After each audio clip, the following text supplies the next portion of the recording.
Igual, ¿no? No está prendido. Ahora sí. ¿Está mejor así? ¿Sí? Entonces, es una música muy fácil de escuchar porque es una música donde predomina el lirismo. ¿Qué quiere decir el lirismo? Siempre que escuchen la palabra lírico, se refiere al canto. Entonces, no es una música que esté como muy entretejida o que sea muy complicada en su escritura, sino que es una música donde predomina la melodía. Y hay dos aspectos muy importantes, diría yo, en la música de este compositor. El aspecto de la melodía, con su predominio, y también el aspecto del color. La armonía que él utiliza, que es una armonía, no es fácil de explicar para alguien que no sabe música, pero bueno, es mucha armonía modal y mucha armonía cromática. Eso quiere decir que no es una armonía simple, es una armonía que está muy, ¿cómo podríamos decir? Ahí sí muy elaborada, y entonces eso provoca en el sonido, lo que nosotros llamamos color en el sonido tiene que ver con la armonía. Es un poco, les pongo un ejemplo. Por ejemplo, este acorde. Si yo le muevo una nota, ese mismo acorde ya cambió de color. Y es el mismo acorde y nada más moví una nota. Esa nota que moví, la moví cromáticamente, decimos, es con el sonido que está junto. Entonces él, muchos de los sonidos que forman el acorde los modifica, los mueve y entonces cambia el color. Y es una música muy colorida. La obra de Philippe Gobert, no está, la obra que dedicó él a la flauta, déjenme comentarles brevemente nada más. Él fue flautista, él originalmente fue flautista y fue un caso extraño también violinista, porque cuando un músico se dedica profesionalmente a la música, nada más toca un instrumento. Y digo nada más porque una vida no te alcanza para dedicarla a ese instrumento. Entre muchas otras cosas que hay que ver, que hay que aprender repertorio, etcétera, está la búsqueda del sonido. Todos los instrumentistas, incluidos los cantantes, estamos siempre en la búsqueda de nuestro sonido, en el cuidado de nuestro sonido. Es como estarlo limando todo el tiempo y no estar suficientemente contentos con la belleza que tiene en el momento. Seguimos buscando, seguimos buscando. Entonces, en ese sentido, pues sí es raro que él se haya dedicado a dos instrumentos. Me gustaría decirles más cosas acerca del compositor. Bueno, él es francés, ahí tienen ustedes, creo, en el programa su fecha de nacimiento y muerte. Se están conmemorando ahora 140 años de su nacimiento. Y en ese sentido, nosotros decidimos además hacer esto como un homenaje. Parte de lo que también caracteriza su obra es la inclusión de muchos géneros musicales diferentes. También eso lo pueden ver ustedes en el programa. Nosotros vamos a empezar con un madrigal, hacemos después una romanza y después, para finalizar, hacemos una suite. Pero si ven, cada uno de los números de las obras es un género diferente. No son tres sonatas, no son dos suites. Es una suite, una romanza, un madrigal, y podría yo explicarles algunas cositas poco a poco. La primera obra que van a escuchar ustedes, que es el madrigal, es muy interesante porque en el ámbito del arte, todas las artes están entrelazadas. Y entonces en la música se utilizan palabras que tienen que ver con la arquitectura y palabras que tienen que ver con la escultura, y los pintores utilizan palabras que tienen que ver con la música. Porque el arte es, independientemente de la manifestación que tenga, pues es uno y habla de lo mismo. En este caso, el madrigal está relacionado con la literatura y también con la música. El madrigal fue una forma de un poema de amor. El madrigal es un poema de amor que proviene del Renacimiento. Y desde allí los compositores posteriores pues siguen utilizando ese estilo de escritura para manifestar el amor que proviene de esa época. Los músicos pues hacen su poema de amor a partir de la música, y es curioso porque el madrigal tiene en su escritura una cierta reminiscencia muy antigua francesa. Él es un compositor que su lenguaje es el francés. Ustedes escuchan esta música y saben, para el que conoce un poco de música, sabe indudablemente que es música francesa. La música francesa, entre otras cosas, también siempre privilegia la idea del canto y la idea del color. Entonces, en ese sentido, él está también muy dentro de lo que es el estilo de la música francesa. Entonces, este madrigal, el madrigal también en música es ese mismo poema musicalizado y lo utilizaban en el Renacimiento, pues las gentes que vivían en esa época escribían un madrigal o componían un madrigal. Este es un madrigal sin palabras, pero pues eso quiere decir que es un poema de amor. A lo mejor podemos llevarnos así el programa. Les voy comentando un poquito de cada género y bueno, pues vamos a tocar ahora el madrigal.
Pues como ven es un pequeño poema de amor.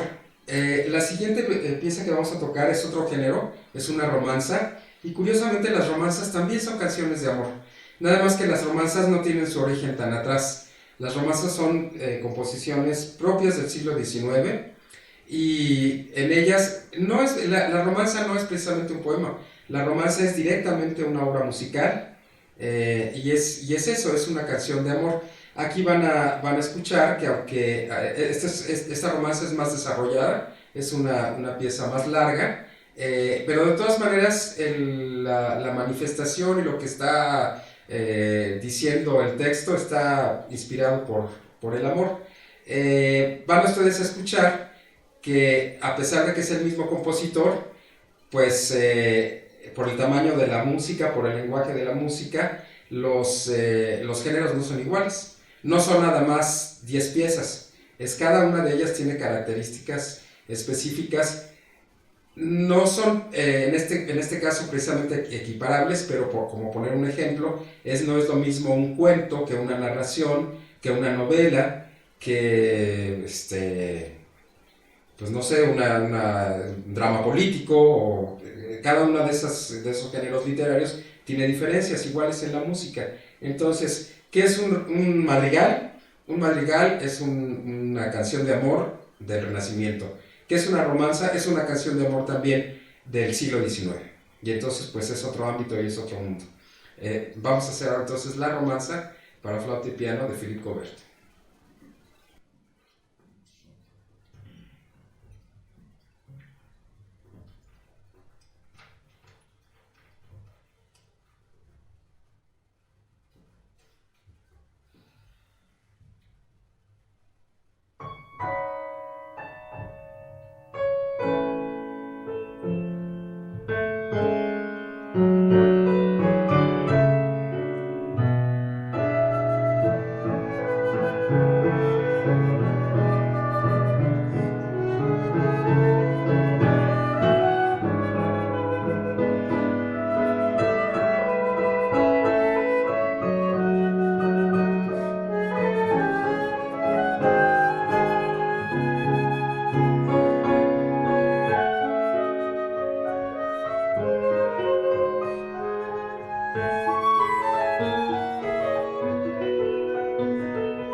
No sé qué tanto va teniendo sentido esto que les decía al principio, que esta es una música fácil de escuchar, que es una música donde predomina la melodía y es una música que por su armonía es muy colorida.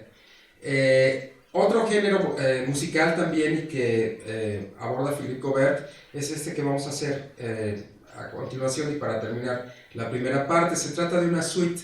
Las suites siempre son una colección de danzas y vienen también desde el periodo yo creo que desde el Renacimiento y ya de manera muy común desde el periodo barroco.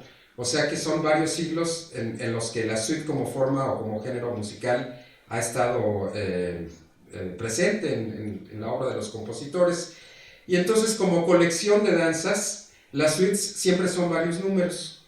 Siempre que ustedes escuchen la palabra suite es una colección de números y generalmente está relacionada con la danza. Aquí los números tienen títulos. La primera, no me lo sé de memoria.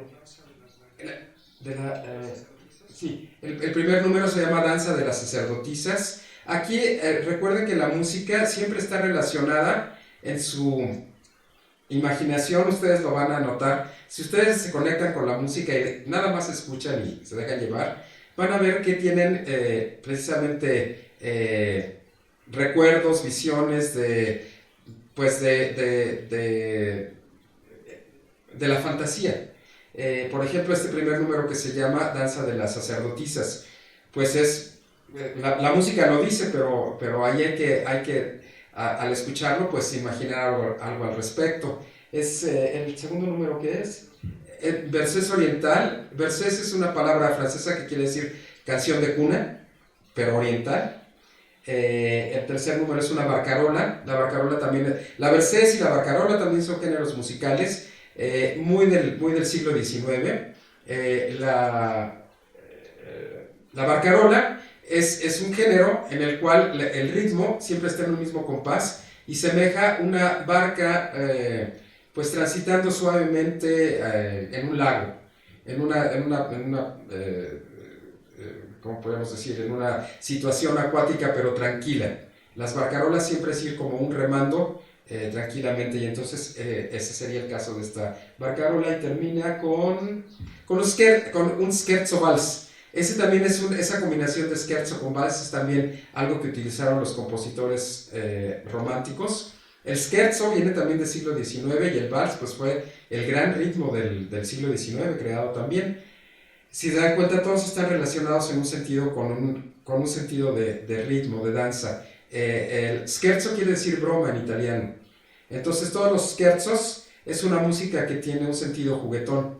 Y, y, y el scherzo y el vals están escritos en el mismo compás, en tres cuartos.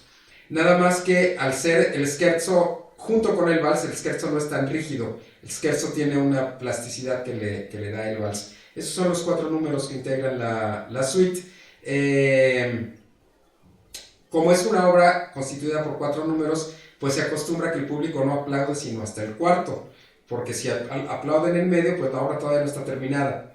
Entonces hay un sentido de secuencia entre pieza y pieza que lo plantea el compositor, y que el buen intérprete trata de darle ese sentido de continuidad. Entonces uno desde acá haciendo música termina su número y tomas un respiro para entrar en el que sigue. Entonces si la gente aplaude, pues se rompe ese sentido de secuencia, y esa es la razón por la que se agradece el aplauso al final del cuarto número. Los finales son muy claros, ustedes lo van a ver, y bueno, esperamos que disfruten esta colección de cuatro números que integran la suite para flauta y piano de Philippe Gobert.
Los hipnotizó la música.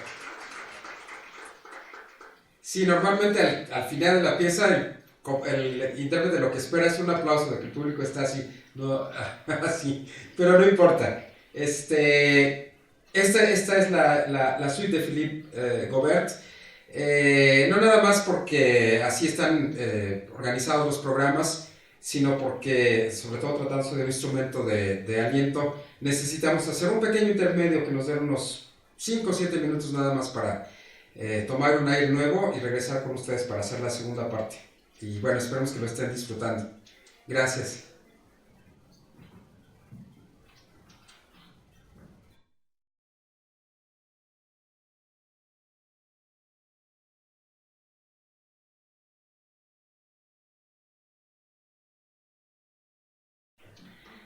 Déjenos decirles que para nosotros es un gusto estar aquí con ustedes por muchos motivos, ser solidarios con toda la huelga por la que ustedes pasaron.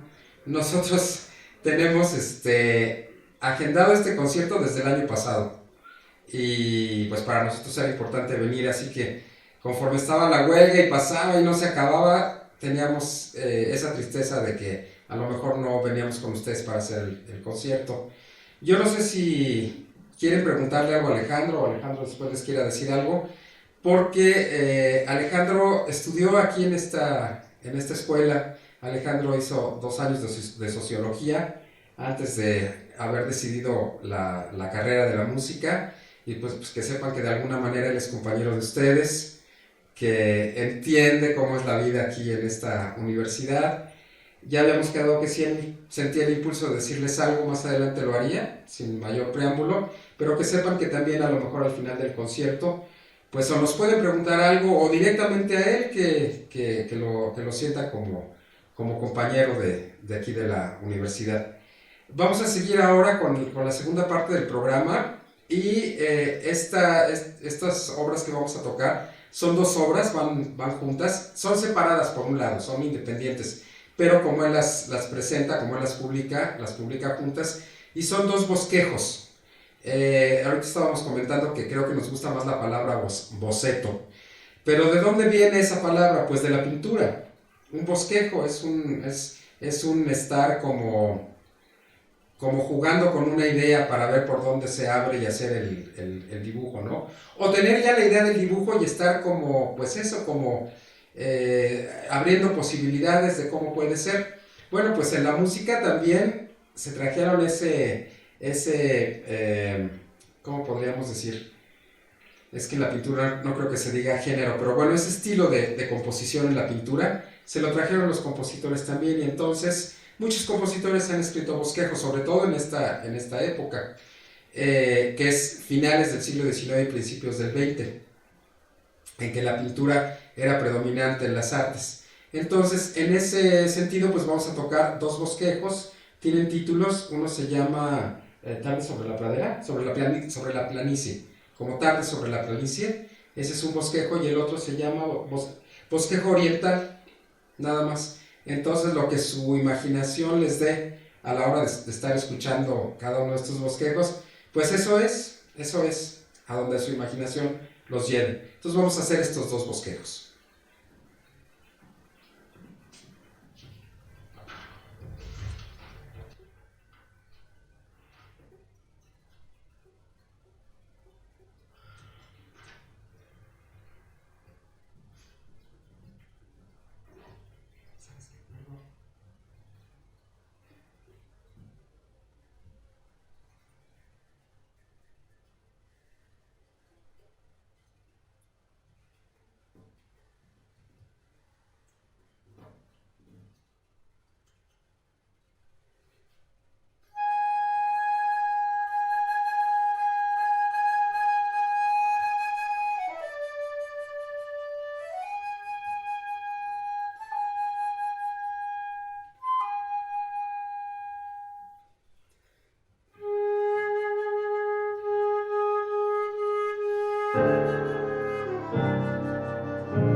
A continuación vamos a hacer otro género musical también, que es el género de la fantasía.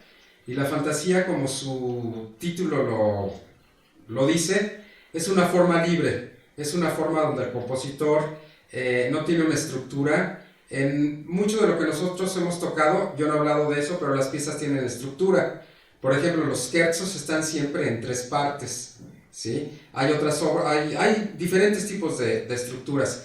La fantasía no es precisamente que no tenga una estructura, pero quiere decir que el compositor inventa su propia estructura. En este caso, hablando específicamente de la estructura, pues la fantasía está en dos partes.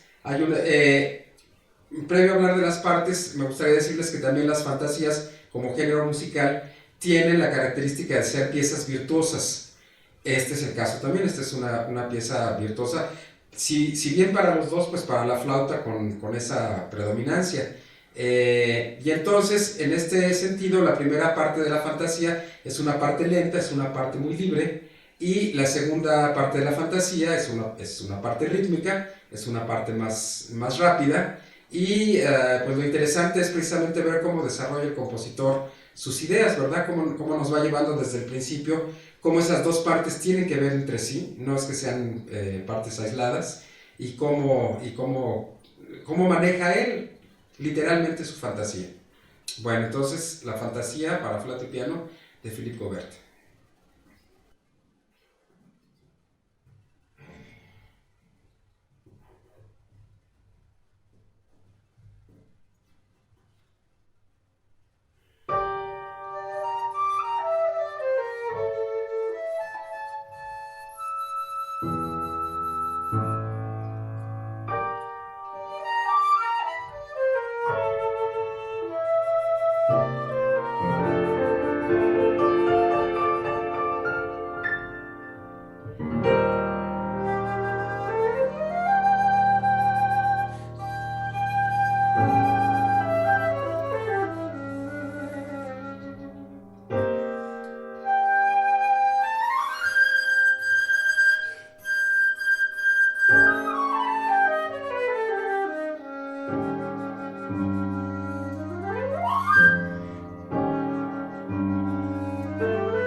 Para finalizar el concierto, vamos a tocar la tercera sonata de Philippe Gaubert.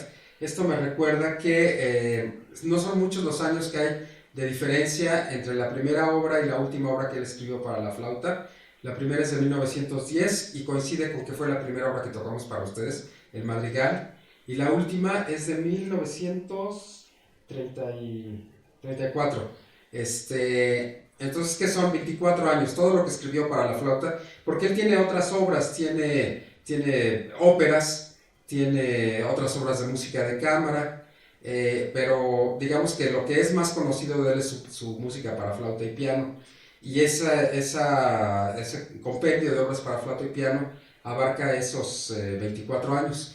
La última obra que él escribió para la flauta fue precisamente esta, la tercera sonata. Es una obra muy hermosa, y al igual que como hicimos al final de la primera parte, donde tocamos una suite que consiste de varios números, las sonatas siempre están integradas por varios movimientos. Este es el caso, son tres movimientos, y aquí sí yo haría más una referencia a otro género literario que es la novela, porque en la sonata los tres o cuatro números que la conformen están relacionados. A veces los compositores incluso mencionan en el segundo o en el tercer movimiento temas que trataron en el primero, y entonces pues eso te hace ver que hay ahí una idea que es como si fuera un mismo personaje.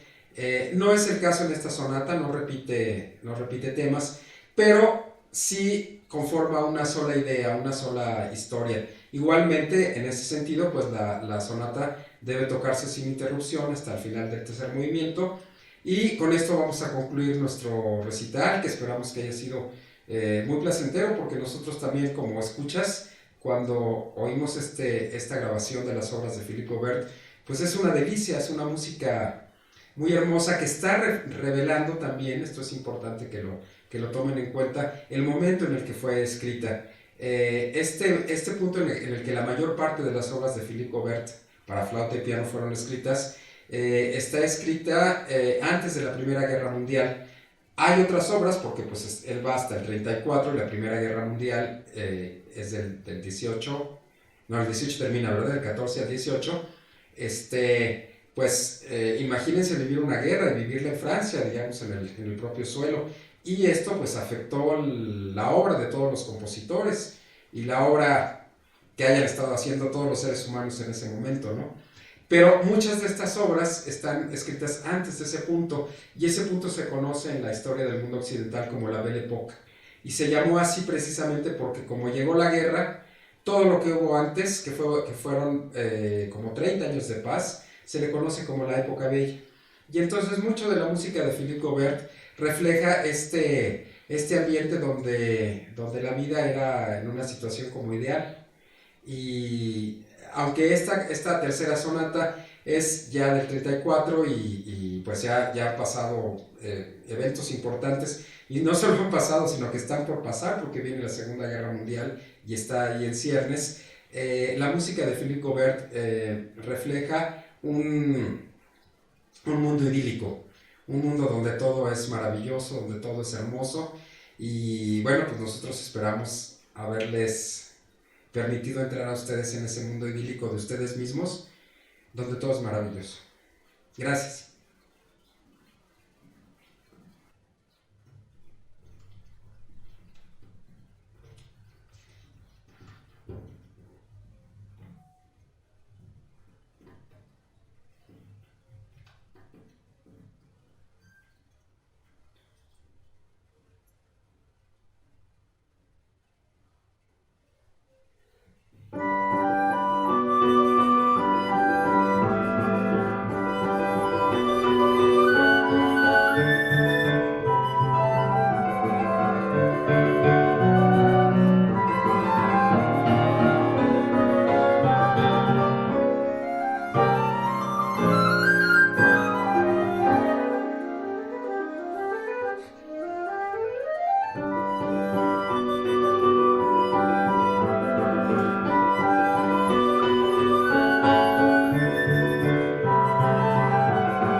Pues esperamos que les haya gustado el concierto. A mí me gustaría dejar por sentado que esta música era una música que se escuchaba, pues como les digo, a principios del siglo XX. Como se ha escuchado la música de cada época y la gente pues la tocaba o la cantaba o la bailaba y la vivía, ¿no? ¿Qué sucede con esto? Pues que esta música ya no corresponde a la época que nosotros estamos viviendo. La música de esta época pues refleja la vida que llevamos, pero si ustedes se dan cuenta no hay realmente ninguna diferencia. ¿Qué tanto sencillamente la escucharon y vivieron emociones igual que viven con la música de cualquier época? Claro que mientras más noticias tengan de a qué época pertenecía y de cómo era el mundo en ese momento, pues se puede disfrutar más la música, pero en realidad como música no hay ninguna diferencia. Nos gustaría saber si ustedes tienen alguna pregunta para nosotros o sobre todo que sientan la música de concierto como algo muy cercano, porque hay la idea a veces de que la música de concierto es para ciertas elites, pero no, la música es del ser humano, no hay nada que haga que la música sea para un cierto tipo social o no. La música es de todos. Esperamos que así la hayan sentido, como que es de ustedes. Y si tienen alguna pregunta que hacernos o algo que quieran, pues no sé, conocer, que nosotros pudiéramos aclararles, pues lo hacemos con mucho gusto.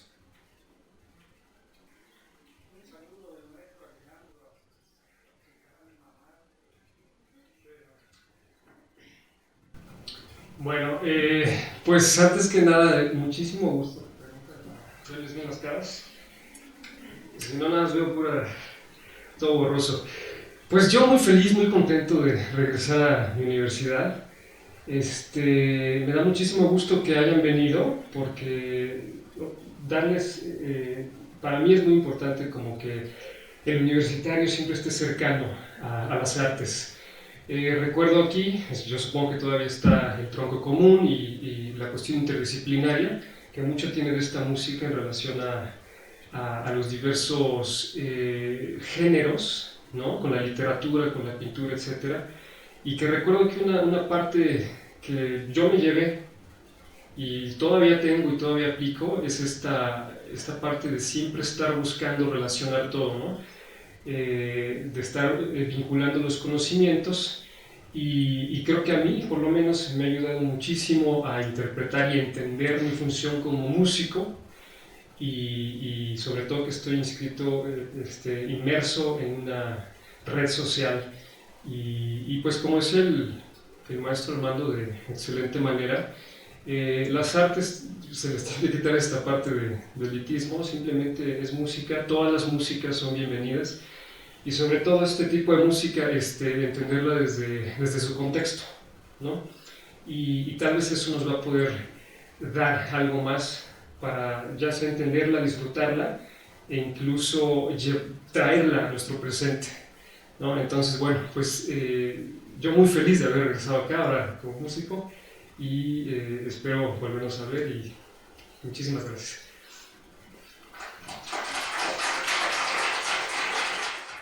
Bueno, en principio para mí es muy importante que se hagan este tipo de conciertos en la universidad y me da mucho gusto que sí vengan los alumnos a escucharnos, ¿no?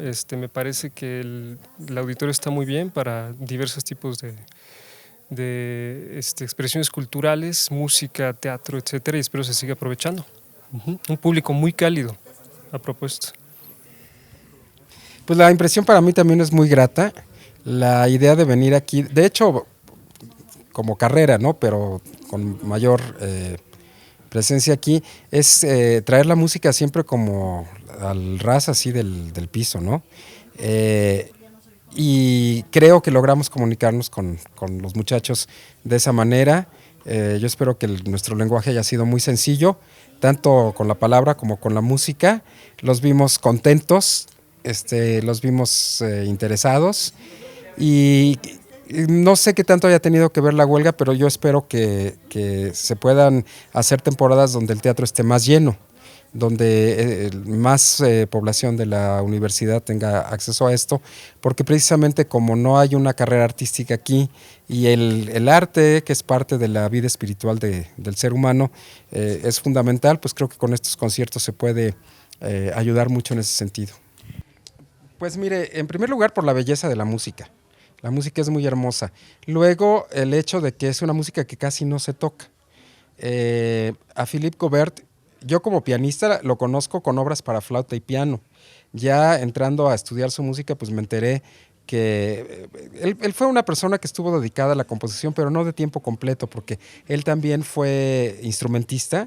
Él tocaba el violín profesionalmente en las orquestas, también la flauta, y también fue maestro. Y también ayudó a Tafanel, su maestro, a escribir uno de los métodos importantes de flauta. Entonces no estaba del todo dedicado de lleno a la composición. Y las otras obras, yo no sé ni si se toquen ni si se conozcan, pero la misma música de flauta, me explicaba Alejandro como flautista, que no se toca. Hay solo una obra en especial, La Fantasía, que nosotros la tocamos, que es como de lo más conocido entre los flautistas. Pero la belleza de la música prevalece y se cumplían 140 años de su natalicio, entonces pues todo eso nos hizo a nosotros echarnos un clavado allí, rascar, buscar las partituras y traerle a la gente pues la belleza de la música, y ese ha sido y mostrarles también un programa fácil de escuchar, un programa que no fuera complejo, sino que fuera pues básicamente delicioso, nada más al oído. Pues en principio es una forma de dar conciertos, los conciertos didácticos. A mí me parece que son muy importantes aquí en México porque cada vez va creciendo más, pero sí ha habido una escasez, ¿no?, de conocimiento en relación a la música clásica, etcétera. Y estos conciertos justamente lo que hacen es abrir esa brecha entre el escenario y el público, ¿no? Y eso justamente va haciendo que crezcan los públicos, ¿no? Va creando públicos. Entonces, el maestro Armando siempre tiene esa sutileza, ¿no?, de explicar la música, de qué trata, y lo hace de una muy buena manera. Y pues creo que se tienen que seguir haciendo de esta forma, ¿no? Sobre todo en ambientes universitarios es como que necesario, porque hay una interacción, ¿no?, y están ávidos de conocimiento. Entonces, el público de hecho siempre lo agradece. Yo siempre que termino los conciertos me agradecen el haber explicado cosas, pero creo que siempre es importante, aunque fuera así en una sala muy importante de conciertos, si el intérprete te dice por qué escogió ese programa, qué piensa del compositor, cuál fue su idea, por qué quiere regalarte eso que está tocando, pues eso acerca al público con el artista y se crea esa comunión que la música nos permite. Entonces, pues anhelamos que eso haya sucedido, y parece que sí, porque aquí están los muchachos que creo que quieren decirnos algo. Entonces pues estamos muy contentos del concierto.